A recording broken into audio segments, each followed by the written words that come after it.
Namoaka ny andiany faefatra tamin'ireo mpianatra nahazony marim-pahaizana licence tao amin'ny université ASM tamin'ity androndroany ity, 200 mahery no isan'ireto mpianatra ny talorana marim-pahaizana ireto.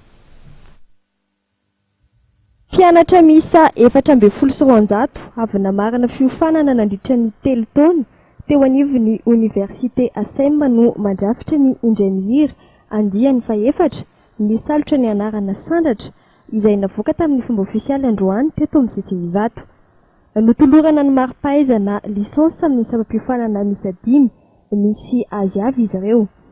Sandratra izay midika hoe mitsoro arfonina fa dia lavitra tsy hoe fahalalana sy fahaizana izay azo izay no tena antony.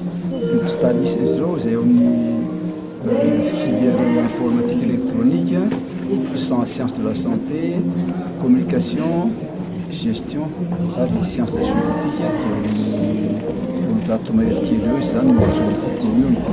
miara-miasa amin'ny université any Ampitandramasina moa ny université ASM ka ahafahan'ireo mpianatra mandrato fianarana any ivelany.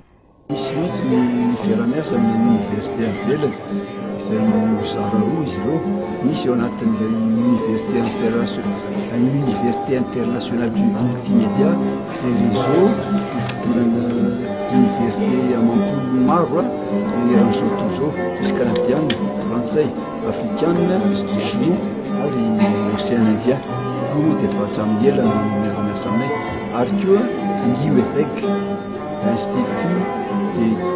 Institut d'économie scientifique et de gestion de Paris et de Lille.